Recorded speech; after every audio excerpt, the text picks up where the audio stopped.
Hey everyone, welcome back to another Bible study. I'm Luke Parker, and I am so excited that we are trying to learn, live, and love like Jesus in this time. And we know that to do that, we need deep prayer lives. And so we're spending some time with a dog-eared prayer book in the center of the Hebrew Bible, Psalms. Today we're going to be in Psalm 27, which is actually a request from one of you, and that's really fun. I know that some of you have been listening and have been watching these on YouTube, the podcast that we've got, and it's really fun to be getting feedback from you and questions and thoughts. Please let us know if we've said something that we don't explain well, or if you have some question about something else in the Psalms, because we'd love to get to it. We've got time. So turn with me to Psalm 27. And pay attention to your English Bible and where it might be a little different from mine. The Lord is my light and my salvation. Whom shall I fear? The Lord is the stronghold of my life. Of whom shall I be afraid? When evildoers assail me to devour my flesh, my adversaries and foes, they shall stumble and fall. Though an army encamp against me, my heart shall not fear. Though war rise up against me, yet I will be confident. One thing I asked of the Lord, that I will seek after, to live in the house of the Lord all the days of my life, to behold the beauty of the Lord and to inquire in his temple. For he will hide me in his shelter in the day of trouble. He will conceal me under the covers of his tent. He will set me high on a rock. Now my head is lifted up above my enemies all around me, and I will offer in his tent sacrifices with shouts of joy. I will sing and make melody to the Lord. Hear, O Lord, when I cry aloud. Be gracious to me and answer me. Come, my heart says. Seek his face. Your face, Lord, do I seek. Do not hide your face from me. Do not turn your servant away in anger, you who have been my help. Do not cast me off. Do not forsake me, O God of my salvation. If my father and mother forsake me, the Lord will take me up. Teach me your way, O Lord, and lead me on a level path because of my enemies. Do not give me up to the will of my adversaries, for false witnesses have risen against me. They are breathing out violence. I believe that I shall see the goodness of the Lord in the land of the living. Wait for the Lord. Be strong, and let your heart take courage. Wait for the Lord. This is the word of the Lord. Thanks be to God. This psalm is a favorite of many, for good reason. It begins with these bold statements of confidence. And you get the sense that the psalmist is speaking from experience, that bad things have happened in the past, and that God has delivered him from them all. The Lord is my light and my salvation. Whom shall I fear? The Lord is the stronghold of my life. Of whom shall I be afraid? When evildoers assail me to devour my flesh, my adversaries and foes, they shall stumble and fall. Absolute confidence here. The God who has rescued him in the past defines his present situation, a position of protection. No matter what enemies, no matter what fears, no matter what threats come against him, he is confident that God is his light and salvation. And yet this psalm has a dramatic change in tone going forward. At first, there's lots of statements of confidence, even in the midst of some real danger and threat. And the psalmist is clearly seeking God in this season, and it makes us wonder if these threats aren't entirely in the past. And finally, in verse 7, he sort of gets to the point, and we realize he's not quite as confident as he seems. Hear, O Lord, when I cry aloud. Be gracious, answer me, don't hide your face from me. And the next 7 verses don't really sound very much like the first. And it makes people wonder if maybe these psalms were actually composed at different times. Some scholars have suggested these are 2 psalms just slammed together. And I don't believe this is 2 psalms written at different times, in part because we have no manuscript evidence that there was ever more than one psalm here, but in part because my prayer life is exactly this schizophrenic. I don't know about you, but I'm absolutely confident in who God is and what God has done in my life. And that is not mutually exclusive with my own fear and my desperate need for God to show up in my life. We need God to show up in our lives. There's some people who don't really know what it is to be afraid. And then there are the rest of us. And you find fear creeping up on you for lots of different reasons and in ways that maybe embarrass you at times. Sometimes you're scared of things that make sense. The future, or disease, or what's going to happen to me if I lose my job. What's going to happen to some of my older family members, people I care about. And sometimes we're scared of things that don't make sense. It usually starts with a fear that is somewhat rational and then just spirals out of control. Till we begin to imagine that worst case scenario, that everyone we know will get sick, that things will never get better. We start imagining crazier and crazier hypotheticals, and we know it's irrational, but our heart is pounding and our mind is racing and we can't sleep at night, and we even begin to wonder if God is against us, even when we know that God is not against us. In this psalm, there are 44 instances of a first-person pronoun. Me, my, I. It's either possessive, or it's the subject of a verb, or the object of a verb. You're being invited to become the me, the my, the I. You're being given words when maybe you don't have words to pray. There are some things you learn by doing. We can learn things from books, we can learn things in classrooms, but there are some things you can only learn by doing. This is why there used to be things like apprenticeships. You would go to a blacksmith shop and you would watch him make nails. And then he would hand material to you and you would make a nail and he would tell you why you're doing a bad job. He'd show you again and you'd do it again. The Psalms are an apprenticeship in prayer. They are prayers that teach you how to pray, as though someone is praying with you across thousands of years, teaching you that it's okay to be afraid and it's okay to trust God. Teaching you that the only thing that makes sense is to cry out to God when you're really afraid, even if you're not 100% sure He's listening and you're not 100% sure He's going to come through. The psalmist knows how to pray. It's not a record of someone's prayers from so long ago that we read and think, wow, how interesting, they used to have spiritual lives.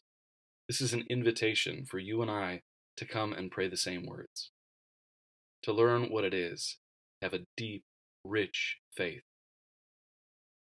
in a God who sometimes moves slower than we would like. This is an intensely personal prayer to an intensely personal God. And that's why the psalmist is so confident, even in his lack of confidence, that God will hear him and answer him. And so in the meantime, he goes into God's house, his temple, looking for his presence. In this particular psalm, we get quite a few images, places, stronghold, house, temple, shelter, rock, and tent. At least 5 images of who God is in the life of the psalmist and what God's presence means to this psalmist. This is an ancient fortress called Moa. It's in the northern part of Israel. You can see it from the side here. It's high on a rock. This is an aerial view.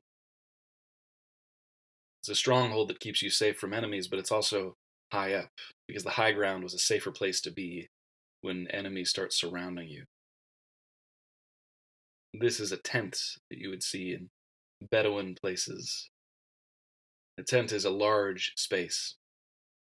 Plenty of room for you and your mother, your father, your family. It's a shelter in a barren wasteland.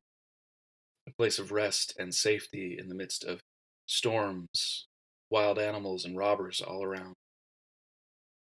But God's tent isn't like everyone else's tent. It's not just a shelter. This is the tabernacle that we hear about all over the place in the Old Testament. And that is constantly with God's people, in the midst of God's people. And yet God's tent isn't just some lowly tent anymore. The psalmist has in mind the temple, a great, strong structure right in the midst of the city of Jerusalem. This is Jerusalem at 1/50th scale, with an example of what the temple would have looked like. You see it high above the rest of the city with its great strong walls. But the thing that makes this place so secure and so safe for the psalmist is that God's presence dwells there. It's not the building, it's not the walls, it's the presence of God. I'm only looking for one thing, he says. I want to be in the house of the Lord. I want to see God's beauty. In the end of the psalm, he will actually tell us, I believe that I will see the goodness of the Lord, beauty of the Lord, in the land of the living. Not at some point in the future, not in some distant heaven, but here and now. That God will answer me. You can see how the psalmist blends confidence with his own fear and anxiety. He's constantly making strong statements about who God is and what God will do, what God has done, even as he talks about being given up to the will of my enemies. What will happen if God does not teach me his ways and lead me on a level path? The psalmist is in desperate need for God to do what God has done in the past. And yet, his faith in God is the very thing that is keeping him safe and secure in this time, lifting his head up above his enemies all around. In fact, it's in the midst of his enemies that God is a stronghold of his life. Paul talks about this kind of faith, this kind of shield, in Ephesians chapter 6. He says that our struggle isn't against the enemies that we can see nearly as much as it's against enemies we can't see, that are bent on our destruction. Comforting, right? We already have an invisible enemy, and Paul is telling us you have more enemies, and they're even more dangerous. It's enough to knock you out. And so we need to put on the whole armor of God so that we can stand. We put the belt of truth around our waist, the breastplate of righteousness, but shoes on our feet, whatever will help us to proclaim the gospel of peace. The helmet of salvation, the sword of the Spirit, which is the word of God, the actual Bible in your hands right now, is a weapon against the enemies that threaten you. But in the midst of it all, we hang on to the shield of faith, a defensive weapon against the enemies that would destroy us. You might not be able to get masks right now, hand sanitizer right now. You might know that going to the grocery store is a vulnerable and dangerous place, or being out in the world just feels scary right now. But you do have a weapon that can keep you safe. For Paul, this is a metaphor that would have been really obvious to his people. This is an actual relief taken from the city of Ephesus, of a soldier behind his shield. You can't even really see his body or his face. That's how protected he is. And this is a mosaic from the floor of a sort of a gym in Cyprus, where gladiators would train. You can see the gladiators with all of their weapons, breastplates, belts, armor for their feet, their dangerous rectangles. But right in between you and your enemy is the shield. The shield can buy you time. The shield that can bear you up against blow after blow. And I know some of us have been experiencing blow after blow lately. Paul is advocating that we take hold of the shield of faith here, in the same way that the psalmist has clearly done for many years. And that's what gives the psalmist such confidence in a difficult and dangerous season. Why he can say, I believe that I will see the goodness of the Lord in the land of the living. The thing that gives me strength and courage is the shield of faith that I have taken hold of. Henry Nouwen says that a waiting person is a patient person. The word patience means the willingness to stay where we are and live the situation out to the full, in the belief that something hidden there will manifest itself to us. Impatient people are always expecting the real thing to happen somewhere else, and therefore want to go elsewhere. The moment is empty. Patient people dare to stay where they are. Patient living means to live actively in the present and wait there.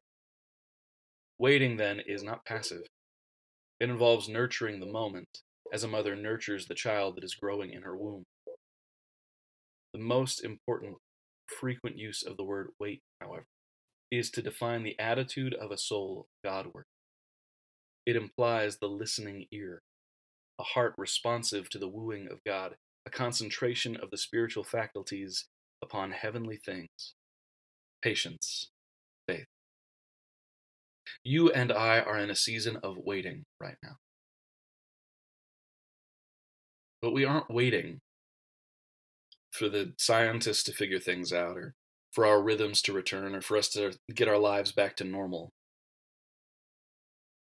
We're waiting for the Lord. You and I are in a season of waiting right now. And you might think, yeah, I'm just waiting to leave my house. I'm just waiting for my kids to go back to school. I'm waiting for some vaccine to be created. I'm waiting for my office to let me come back to work. I'm waiting to hear if my family members are healthy. I'm waiting for this all to be over with, for the government to solve it, for something. I'm waiting. The economy to turn itself around. But prayer teaches us to think theologically. Think about our situation in light of who God is. The psalmist, surprisingly, does not ask God to get rid of his enemies. He doesn't ask God to make things go back to normal. He asks God to be with him, to teach him. But ultimately, the prayer is that God would teach him how to wait. That even in the midst of his faith, that God would give him more faith, that he shall see the goodness of the Lord in the land of the living. I believe that I shall see the goodness of the Lord in the land of the living. That is what I'm waiting for, says the psalmist. I'm not waiting for the defeat of my enemies nearly as much as I'm waiting to see the goodness of the Lord. And then he starts commanding. The psalmist is teaching us something we've heard from Habakkuk to Hebrews. The righteous live by faith. Over and over and over again, we know that our only hope doesn't come from us. It comes from who God is and what God has done. The psalmist is teaching us to have this kind of faith. He's not commanding us to have it. He's teaching us to have this kind of faith by teaching us to pray in this way, by teaching us to feel terrified and surrounded and still wait for the Lord. To be strong and to be courageous. These commands at the end aren't for you and me. The psalmist is commanding himself. In fact, earlier in the psalm, he was also commanding himself. This is harder to see in English, but these are cohortative verbs. So I want to offer, or I know that I should offer, I'm going to try to offer noisy sacrifices. Literally in Hebrew, it's sacrifices of shouting. That what I'm offering God is a sacrifice of praise. I want to sing and make melody to the Lord. I'm telling myself to do it. Come, my heart says, seek his face. And I'm trying to listen, Lord. I know that I'm supposed to look for you in this time, and so I'm looking for you in this time. Teach me your way, O Lord. Lead me on a level path because of my enemies. Show me, God, how to follow you. This isn't a simplistic kind of faith. I know for some of us to hear, well, you just need to have faith in difficult times can create a cynicism in us or a skepticism in us. But the psalmist isn't telling you to have faith. He's showing you his own struggle with faith. And you're being invited into this kind of prayer. You're not being commanded to have faith. You're being taught to have faith. Welcomed in to a kind of praying that leads us into a deeper and deeper relationship with the goodness of the Lord while we are in the land of the living. A kind of prayer that trains us for a future relationship, for a future land, a future kingdom that we know we are citizens of in the here and now. He's training our hands to hold the shield of faith. And because this is a psalm, he isn't just doing this with words, because the psalms are poetry. And that's sometimes tough to see because it's been turned into English. And English poetry usually rhymes. So the psalms are terrible poetry for us because it's nothing like Dr. Seuss. One fish, two fish, red fish, blue fish. Salvation and life don't rhyme. But the Hebrews rhymed meanings. So you see things like, the Lord is my light and my salvation, whom shall I fear? The Lord is the stronghold of my life, of whom shall I be afraid? There's a lot of parallelism in the Psalms. When evildoers try to hurt me, it doesn't work out for them. If an army came against me, I wouldn't be afraid. If war rose up against me, I would still be confident. And this kind of rhyming meanings can actually create really big structures.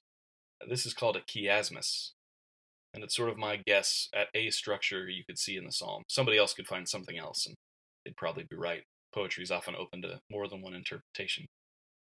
Basic idea is that in Psalm 27:1, we hear about the psalmist's confidence, and at the last verses, we hear about his confidence. And then we hear about enemies, how they stumble and fall. And toward the end, we hear about his enemies, and how he wants God to lead him on a straight, level path, so that he won't stumble and fall. He asks things of God, and suddenly we see him asking more things of God. Even if he had nowhere to live, he's confident God would invite him into his house, and here we hear about his desire to live in God's house. Earlier in the psalm, we want him to hide me in his shelter, but later in the psalm, we ask that God would not hide from me. The psalmist is lifting his head up and singing and shouting. He's lifting his heart up, crying out to God. Right at the center, the psalmist prays, "Hear, O Lord, when I cry aloud. Be gracious to me. Answer." I just want you to listen, God. That's all I'm looking for today. He invites us into his faith, the faith that's the only thing keeping him alive right now. It draws all of our attention to the middle of the psalm, the faith that he has to pray to God in this time, and the struggle he has in his prayer at this time. The psalmist is teaching us something. Oswald Chambers, in his book My Utmost for His Highest, says, "Patience is more than endurance. A saint's life is in the hands of God like a bow and arrow in the hands of an archer. God is aiming at something that the saint cannot see. He stretches and strains, and every now and again the saint says, 'I can't stand anymore.' God goes on stretching until his purpose is in sight, and then he lets fly. Trust yourself in God's hands. Maintain your relationship to Jesus Christ by the patience of faith." The psalmist says much the same thing. In fact, that word wait in Hebrew has tension in it. It's a word that you could use for the stretching of bow and arrow. The psalmist is waiting. And in the meantime, praying for strength and courage. Even as we hear him say, "I believe that it's coming." In the very next breath, he says, "I'm waiting. And I'm trying to be courageous. I'm waiting and waiting, God. You're stretching me beyond the point that I think it's possible. But my faith is in you. I trust you. I believe in you. And I know you won't let me down." Well, friends, that's our Bible study for today. You're being invited into a kind of faith, a faith that maybe you've experienced in the past, and you just haven't needed it a lot lately. But now, all of a sudden, this prayer makes a ton of sense to us. It seems necessary in the world that we live in, that we would wait for the Lord, that we would cry out to him, "Look, I know you are trustworthy. I've seen you do things in the past, and I just need you to do that again. That's what I'm waiting for, God. How long, O Lord?" The psalmist is inviting us into this kind of faith in the meantime. May the Lord bless you and keep you. May the Lord make his face to shine upon you and be gracious to you. May the Lord lift up his countenance upon you and give you peace, from this day forward and evermore. Amen. These are questions for prayer and reflection. These are questions for prayer and reflection.